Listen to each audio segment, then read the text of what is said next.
हरि ओम नमो भगवते वासुदेवाय।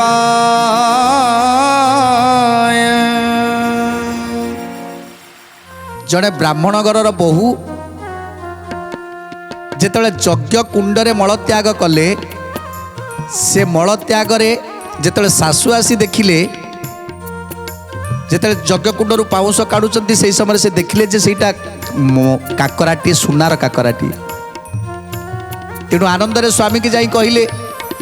तेणु ब्राह्मण आज खुशी हो गले।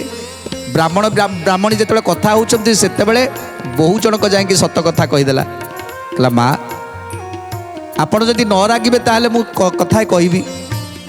तेणु सासु पचारुचंती कौन कह माँ कहले माँ काली जिते बंधुबांधव आसी से मत बहुत जोरे झाड़ा लगुला आ मु कौन कली मु से कुंड भितर मल त्याग करने को बाध्य हली।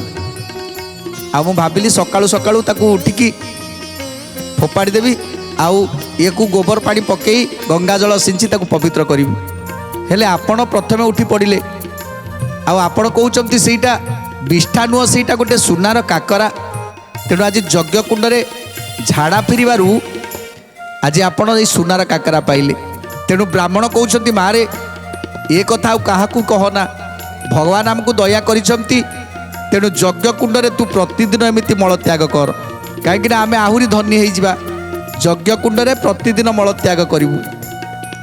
जिते ससुर सासु कहउचंती जे यज्ञ कुंडरे मल त्याग करूँ आमर आहरी धन हम सेतेबेले बहु कहउचंती जा हो मु भावुती मते माड़ बर्षिबो हेले माड़ फाड़ किछि हेलानी सत कथा कहिछि। तेणु जा हो जदि ससुर सासु मोर कहउचंती जे प्रकृत में मु यज्ञ कुंडरे झाड़ा बसिले ताले सुना प्रतिदिन पाइबे ताले निश्चय देखिबा। न बुझी बोलु छजा पुण्य फल बोली होम कुंड मते मुही बाड़ी बसिथिली। जय जय जगन्नाथ जगतर नाथ जय जय जगन्नाथ ओ नाथर नाथ। मोर हेतुरु तुम्हे स्वर्ण भोग कर सत कहिल एते आनंद विचार। जय जय जगन्नाथ जगतर नाथ जय जय जगन्नाथ ओ नाथर नाथ। ये कथा शुणी ब्राह्मण होई बड़ तोष बोलई बहु कुकुंडे नीति बाड़ी बस।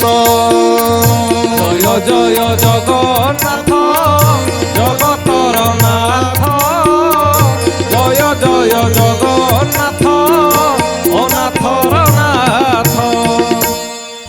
जेतेबेले कली काहा शरीर रे प्रवेश करि पारु नथिला सेतेबेले समस्तक भितरे धर्म थिला ज्ञान थिला। किंतु जेतेबेले सुना को देखिबा परे जेतेबेले लोभ जात हो गला सुना को देखिला परे जेतेबेले लोभ जात हो गला कली ब्राह्मण भितर पशिगले। जेतेबेले ब्राह्मण भितर पशिगले ब्राह्मणर आउ ए पूजा प्रति कि यज्ञ प्रति या प्रति किसी ध्यान रहिलानी। गोटे कथा ध्यान रहिला जे सुना केमिति अधिक रु अधिक रोजगार करिबा। तेणु बहु को कहउचंती मारे तू होचु मो लक्ष्मी तो जगु आज आमे धनी हो गले। तू गोटे काम कर माँ प्रतिदिन ये होम कुंडरे तू झाड़ा बस। जो ब्राह्मण तुंडरू सबुबले जो ब्राह्मण तुंडरे वेद उच्चारण करथिले आज से वेद कथा को भूली एबे चिंता करुचंती धन केमिति रोजगार हम। तेणु ये सब कलिर प्रभाव रे भी होउची। सासु मध्य कहउचंती मारे तू मो घरर लक्ष्मी आज तोरी पाई आमे आज बड़ लोक हेइछु तोरी पाई आमे आज धनी हो गलु। तू प्रतिदिन एमिति प्रतिदिन से यज्ञ कुंडरे झाड़ा बसिबु। तेणु जिते सासु ससुर कहते यज्ञ कुंडरे झाड़ा बसवाई से आनंद हो गले कहले जा हो मत ए गोटे सुविधा मिलगला आ दूर को जावाक पड़ोनी मत यज्ञकुंड सका उठिके यज्ञकुंड झाड़ा बसीगले पुणी सुना पाइबू तेणु एमती कथा भावी एथर बहु जनक कौन कले शुण हे सुमन तुम्बे कहती चैतन्य कली जगुता कर भ्रम हेला मन जय जय जगन्नाथ जगतर नाथ जय जय जगन्नाथ नाथर नाथ तार हे तुरुसी ना विष्ठा सुना हेला दिन कु दिन बहु जे कर्मे प्रवर्तिला जय जय जगन्नाथ जगतर नाथ जय जय जगन्नाथ नाथर नाथ विशेष ससुर ठारू पाइला से बल होम कुंडे प्रतिदिन उत्सर्गिला बल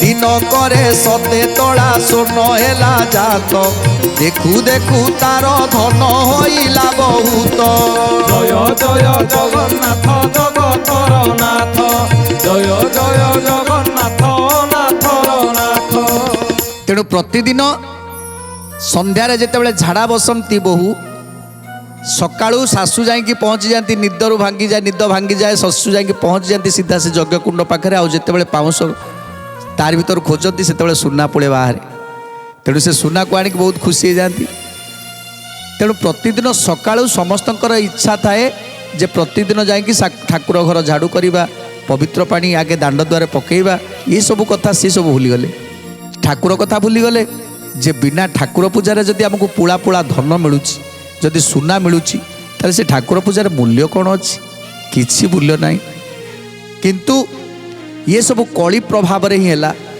तेणु बहुटी को आज जमी चक्की बसईकी बुलेले जे आम बहु एमती जड़े जे सी ता मलू आज आमे आमे विराट बड़ धनी हो गले जमी नदी में बड़ी पानी आसिले जमी हो जाए सेमिति आज धनर सुओ ता घर धनर सुओ आज चली प्रतिदिन सकाल उठिले पुला पुला सुना जिते पाईगले से बहुत खुशी हो गले ब्राह्मण ब्राह्मणी से परिवार सब खुशी हो गले आउ से पूजा नाई कि आउ से पाठ नाई एथर धीरे धीरे अधर्म चलिला जितेबले घरे ठाकुर पूजा हेलानी जिते घरे अन्याचार हैला जो आचार करुले से आचार आउ नाही विधि विधान रहिलानी सेतेबेले कली से भितरे प्रवेश कला निज निज भितरे समस्ते से धन को लेकिन आरंभ कले झगड़ा झाटी आरंभ करने को लगे सी कहला मो धन आज पुओ कहूँ मो स्त्री मलू आज ये सुना बाहर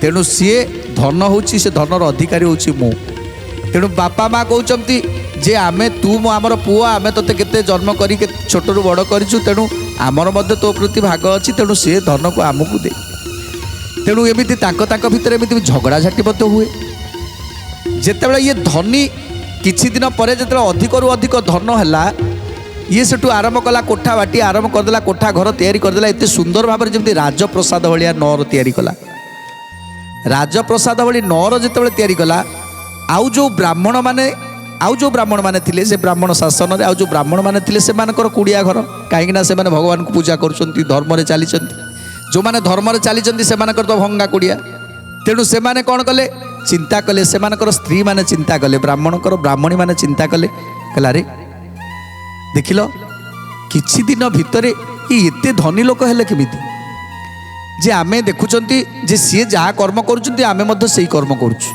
सी ब्राह्मण कार्य करुचंती यज्ञ करुचंती पूजा पाठ करुचंती जहाँ जेतिक रोजगार करुचंती आम पेट को नियंट तेणु से आम घर केमिति करबा किंतु ये राजप्रसाद भली गोटे नरटे तैयारी कर सारलानी ये बोधे किछि धन पाइछि कोठु गोटे धन निश्चित पाइछि जा फल सी आज एते बड़ धनी हो जाइछि तेणु समस्त ब्राह्मण माने जेतिकी चिंता करूँ से ब्राह्मणी माने अधिक चिंता कले कहले नाई से सी धनी हो आमे गरीब होइकी रहिबा ना यार ये केमिति धनी है ताको आगे जानिबा को पड़िबो को उपाय रे धन आनिला कोठु धन आनिला तेणु से कथा समस्त आज टुपुरु टापर आरंभ करदेले या देखी पड़ी साए करती विचार केहू कर्म करी एही हेला धनेश्वर जय जय जगन्नाथ जगतर नाथ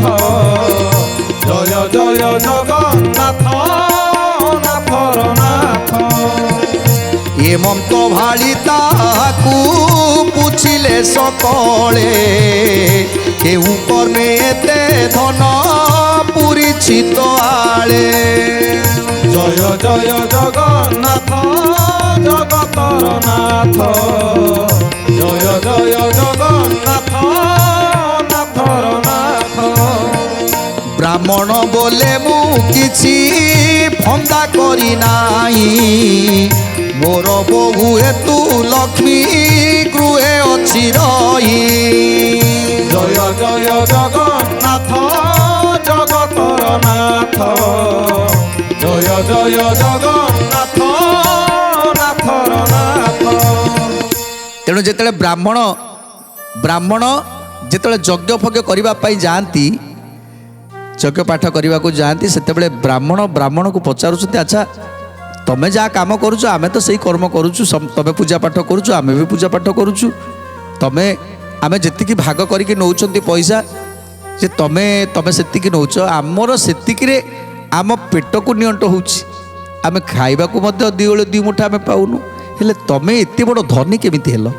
କାହିଁକିନା ତମେ ତ ଜଣେ ବ୍ରାହ୍ମଣ, ତମେ ତ କେବେ ମିଛ କହିବନି ଆମେ ଜାଣିଛୁ।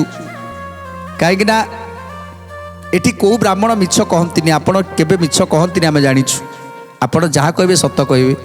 ତେଣୁ ବ୍ରାହ୍ମଣ କହୁଛନ୍ତି, ହେ ବ୍ରାହ୍ମଣ ମାନେ ମୁଁ ଏସବୁ କଥା କିଛି ଜାଣିନି, କାହିଁକିନା ମୁଁ ଜାଣିଛି ମୋ ବୋହୂ ହେଉଛି ଘରର ଲକ୍ଷ୍ମୀ, ସିଏ ଆସିବା ଦିନଠୁ ମୋର ଧନ ବଢ଼ି ଚାଲିଛି। କହିଲେ ବୋହୂ ତମର ଲକ୍ଷ୍ମୀ, ଧନ କେମିତି ବଢ଼ିଲା? କହିଲେ ସେ କଥା ମୁଁ ଜାଣିନି, ବୋହୂ ଆମର ଜାଣିଥିବ। ସେ କଥା ମୁଁ ଜାଣିନି, ବୋହୂ ଜାଣିଥିବ। ବୋହୂକୁ ପଚାରିଲେ ବୋହୂ କହିବ ଯେ ସେ ଧନ ସବୁ କେମିତି ଆସିଲା, କେମିତି ରୋଜଗାର କଲେ। ତେଣୁ ଏ କଥା ଯେତେବେଳେ ବ୍ରାହ୍ମଣ ଠାରୁ କୌଣସି ସତ୍ୟତା ନ ପାଇଲେ, ସେତେବେଳେ ବ୍ରାହ୍ମଣମାନେ ଚିନ୍ତା କଲେ ଯେ ୟାର ମତିଗତିଟା ଅଲଗା ଜଣାପଡ଼ୁଛି। ଆଗରୁ ଯେମିତି ଥିଲା ପ୍ରଭୁଙ୍କ ପ୍ରତି ଯେଉଁ ଭକ୍ତି ଥିଲା, ଭାବ ଥିଲା, ବେଦ ପାଠ ଯେତେବେଳେ କରୁଥିଲା, ସେ ବେଦ ପାଠରେ ଯେଉଁ ଭାବ ପ୍ରବଣତା ଥିଲା, ସେ ଭାବ ପ୍ରବଣତା ନାହିଁ।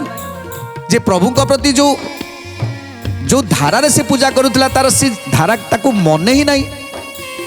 ଯେ ଯେତେବେଳେ ସେ ପାଠ କରୁଛି ଯେମିତି ଫୋପାଡ଼ିଲା ଭଳିଆ ପାଠ କରୁଛି, ମନ୍ତ୍ର ପାଠ କରୁଛି, ଯେମିତିକି ତା ଭିତରେ ଯେଉଁ ଅହଙ୍କାରଟା ଆଜି ବଢ଼ିଯାଇଛି, ଯେ ସିଏ ଭାବୁଛି ମୋ ଠାରୁ ଶ୍ରେଷ୍ଠ ଆଉ କେହି ନାହାନ୍ତି। ତେଣୁ ଏସବୁ କଥା ଆଜି ବ୍ରାହ୍ମଣମାନେ ଚିନ୍ତା କଲେ। ତାପରେ କ'ଣ ହେଲା, ଯେତେବେଳେ ବ୍ରାହ୍ମଣମାନେ ଚିନ୍ତା କଲେ, ସମସ୍ତ ବ୍ରାହ୍ମଣମାନେ ଆଜି କଥାବାର୍ତ୍ତା ହେଉଛନ୍ତି ଯେ ଦେଖ ଇଏ କେତେ ସୁନ୍ଦର, ତାର କଥା କେତେ ସୁନ୍ଦର ଥିଲା, ଯେତେବେଳେ ସେ କହୁଥିଲା ତା କଥାରୁ ମହୁ ଝରୁଥିଲା, ଆଉ ସମସ୍ତେ ଆମେ ତାକୁ ସବୁ କଥା ପଚାରିକି ବୁଝନ୍ତି। ଆଜି ବ୍ରାହ୍ମଣର ନୀତିଗତି ବଦଳିଗଲା କେମିତି? ଠାକୁରଙ୍କ ପ୍ରତି ନା ତାର ଭାବ ଅଛି, ନା କୌଣସି ମନ୍ତ୍ର ପାଠ କରିବା ପାଇଁ ତାର ଇଚ୍ଛା ଅଛି, ନା ଆଗ୍ରହ ଅଛି। ତେଣୁ ପୂଜା ପାଠ କରିବା ପାଇଁ ସେ ପ୍ରଥମେ ଆମକୁ ଡାକନ୍ତି, ହେଲେ ଆମେ ଆଜି ତାକୁ ଡାକିଲା ବେଳକୁ ସେ ମନା କରିଦେଉଛନ୍ତି, ନାଇଁ ମୁଁ ଯାଇପାରିବିନି, ତମେ ଯାଅ। ଏସବୁ କାହିଁକି ଘଟିଲା? ନିଶ୍ଚିନ୍ତ ୟା ପଛରେ କିଛି ଗୋଟେ କାରଣ ଅଛି, ଯେଉଁ କାରଣଟାକୁ ଆମକୁ ଜାଣିବାକୁ ପଡ଼ିବ। ଯେତେବେଳେ ଆଜି ବ୍ରାହ୍ମଣମାନେ ସମସ୍ତେ ଚିନ୍ତା କଲେ, ଯେତେବେଳେ ସମସ୍ତେ ଗୃହକୁ ଗଲେ, ସେତେବେଳେ ତାଙ୍କ ବ୍ରାହ୍ମଣୀମାନଙ୍କୁ କହିଲେ ଆଚ୍ଛା ବ୍ରାହ୍ମଣୀମାନେ ପଚାରୁଛନ୍ତି, ତମେ ପଚାରିଲ, ବ୍ରାହ୍ମଣକୁ ପଚାରିଲ ଯେ ସେ ଏତେ ଧନୀ ଲୋକ କେମିତି ହେଲେ?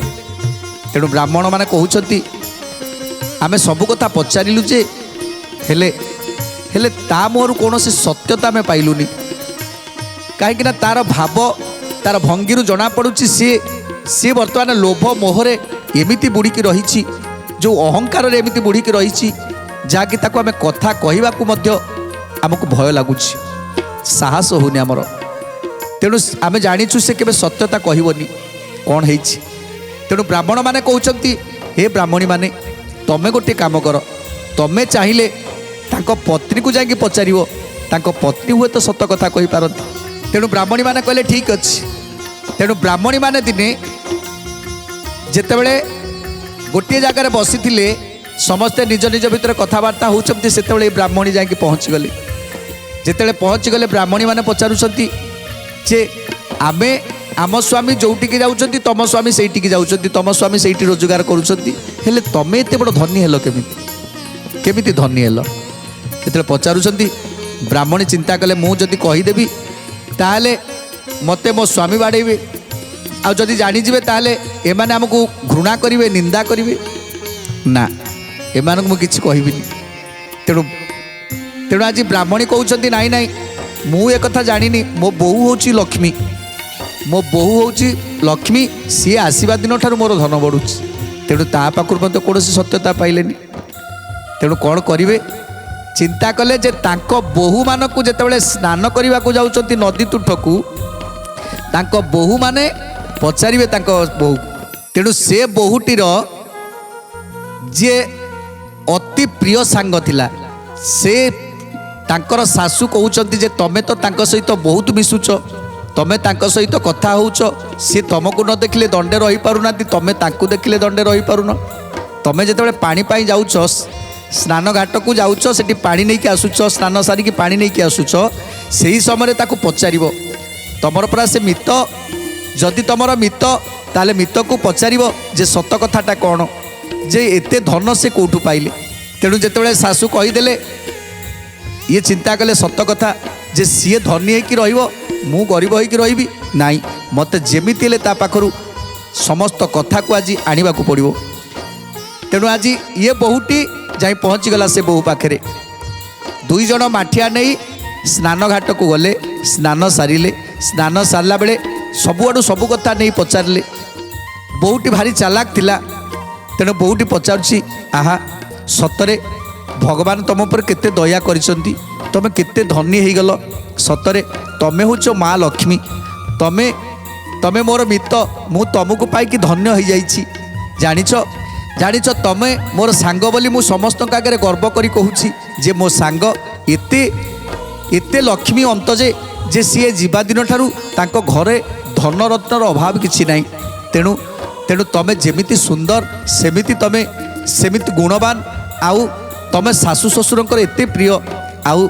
जितेबले एमिति किछि गोटे नारी की जितेबले प्रशंसा करा जाए ये बहुटी जानिछि जे ताकू प्रशंसा करिले ही से तार सबु कथा को कहीदेव आउ गोटे कथा जड़े नारी ता पेटरे बहुत समय धरिकी किछि कथा रखिपारे ना जदि गोटे कथा होइछि से केमिति काहा आगे कहब से खाली बाउली चाउली होता है जमीती बाउली चाउली होतो केमिति सत कथाटा कहबी ता छड़ा या झाड़ू जितेबाला सुना मिलूँ सेतेबेले से तार उच्चाट होउछि मन जे क्या कहब तार जिते प्रिय सांग ताकू जिते प्रशंसार पोती पकेलानी जे तम भली लक्ष्मी तम भली रूपवान तम भली रूपवती ये संसार में कहीं ना तुमको पूरा तुम सासू ससुर हाथ चक्की बसई तेणु एते सब धनी मते कहब जे तुम एते धनी केमिति हेल तेणु बहु जनक कहते मित मुझे कहबी ताले तमें जदि क्या न कह कुह तेणु मितटी कहूँ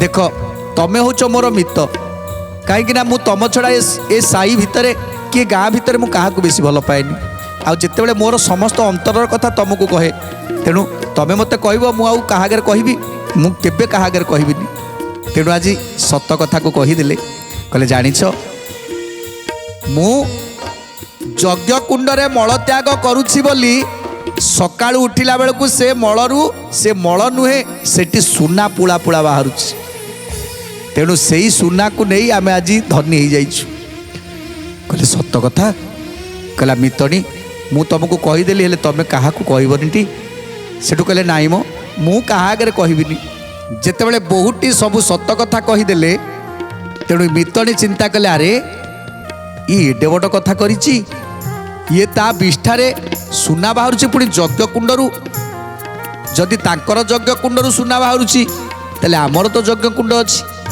ताले आम यज्ञ कुंडरू तो निश्चित सुना बाहर जदि मु झाड़ा करी सेठी ताले निश्चित यज्ञ कुंडरू सुना बाहर तेणु एक कथा चिंता करी आज मितनी कौन कले ना गृह को चली आसिले जेतेबेले तार बहु आसी पहुँची गला ता सासू ससुर पचारि देले कहले माँ तू बुझिलु से एते धनी केमिति हेले बुझिलु तेणु बहु जनक कहते पिता मो मितटी पाखु सबू कथा बुझिली हेले आश्चर्य कथा ता कथा को शुणी मु आश्चर्य हो गली सासू पचार कौन सी एमती केमिति धन पाइला कह कहले माँ मते लाज लगुच हेले मो मितटी जहाँ कहले ता सत कि मिछ मु जानिनी कहले कौन कहला सी कहले सी कहले जे प्रतिदिन से यज्ञ कुंडरे झाड़ा बसुची से सुना मेचा मेचा मिलूँ कहले सते ना कौन ଶ୍ୱଶୁର ସାଙ୍ଗେ ସାଙ୍ଗେ କ'ଣ କଲେ, ବୋହୂକୁ କହିଲେ ମା ତୁ ଗଲୁ, ତୁ ଶୀଘ୍ର ସେ ଯଜ୍ଞ କୁଣ୍ଡରେ ଝାଡ଼ା ବସ, ଶୀଘ୍ର ଯଜ୍ଞ କୁଣ୍ଡରେ ଝାଡ଼ା ବସି ପଡ଼। କାହିଁକି ନା ତାଙ୍କର ଯଜ୍ଞ କୁଣ୍ଡ ଯେମିତି ଆମର ସେମିତି ଯଜ୍ଞ କୁଣ୍ଡ, ତେଣୁ ଆମ ଯଜ୍ଞ କୁଣ୍ଡରେ ତୁ ଝାଡ଼ା ବସ, ଆମର ସୁନା ଦରକାର, ଆମର ଧନ ହେବା ଦରକାର। ତେଣୁ ଯେତେବେଳେ ଶାଶୁ କହୁଛି ଯା ମା ଯା, ତୁ ଯା ଶୀଘ୍ର ସେ ଯଜ୍ଞ କୁଣ୍ଡରେ ଝାଡ଼ା ବସିଗଲୁ, ସକାଳୁ ଉଠିକି ଆମେ ଦେଖିବା। ତେଣୁ ବୋହୂ କ'ଣ କଲା, ଶାଶୁ ଶ୍ୱଶୁର କଥା ମାନି ସେ ଯଜ୍ଞ କୁଣ୍ଡରେ ଯାଇ ଝାଡ଼ା ବସିଗଲା। ଯେତେବେଳେ ଝାଡ଼ା ବସିଗଲା ତାପରେ ଆସି ସମସ୍ତେ ଶୋଇପଡ଼ିଲେ। ତାପରେ ସକାଳ ହେଲା, ଯେତେବେଳେ ଶାଶୁ ସଙ୍ଗେ ତାଙ୍କୁ ନିଦ ହେଉନଥାଏ, ଯେତେବେଳେ ସକାଳୁ ଉଠି ଯାଇ ପହଞ୍ଚିଗଲେ ଯଜ୍ଞ କୁଣ୍ଡରୁ ପାଉଁଶ କାଢ଼ିବା ପାଇଁ, ସେତେବେଳେ ହାତକୁ ଭରି ଦେଇଛନ୍ତି, ସେତେବେଳେ ଦେଖିଲେ ପୁଣି ସେ ସୁନା ମୁଣ୍ଡାଟିଏ ପାଇଲେ। ଯେତେବେଳେ ସୁନା ମୁଣ୍ଡାଟେ ପାଇଲେ ଖୁସିରେ ନାଚି ପକେଇଲେ। ତେଣୁ ତାଙ୍କ ସ୍ୱାମୀଙ୍କ ପାଖକୁ ନେଇକି ଗଲେ, ଦେଖେଇ ଦେଲେ ସେ ସୁନା, କହିଲେ ଦେଖ ଆମ ବୋହୂ ଝାଡ଼ାରୁ ଏ ସୁନା ବାହାରିଛି।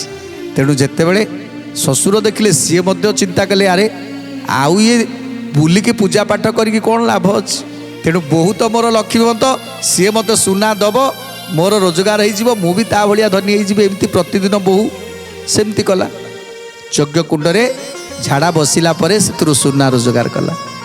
ଯେତେବେଳେ ଦୁଇ ଘର ଏମିତି ଆଜି ବଡ଼ ଲୋକ ହେଇଗଲେ, ପୁଣି ଆଉ ଯିଏ ଚିନ୍ତା କଲା, ଆଉ ଯେଉଁ ବ୍ରାହ୍ମଣ ମାନେ ଥିଲେ ସେମାନେ ଚିନ୍ତା କଲେ କ'ଣ କରିବା, ସେ କେମିତି ଧନୀ ହେଲା ତାକୁ ପଚାରି ବୁଝିକି ଆସ।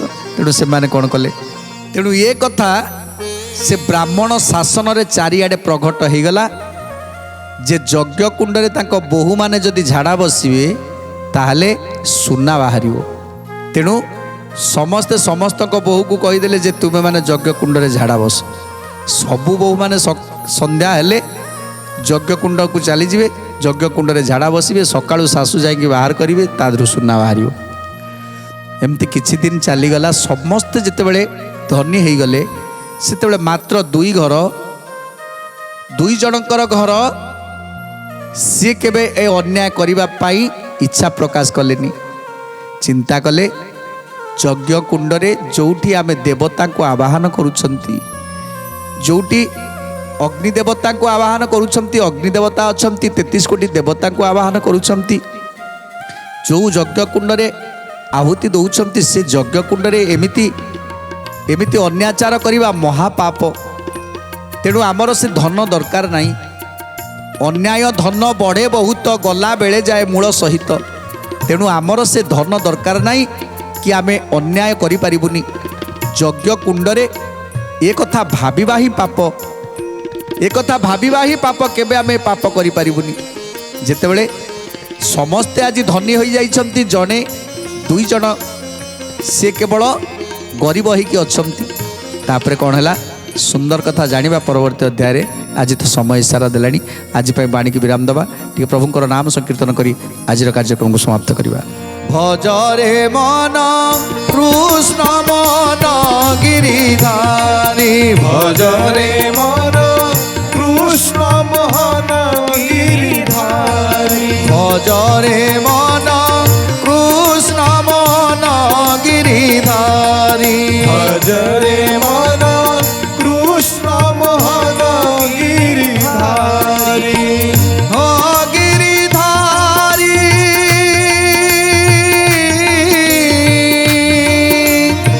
हो गिरिधारी केशव मुरारी, हो गिरिधारी केशव मुरारी, कृष्ण गोविंद हरि हरि, भजरे मन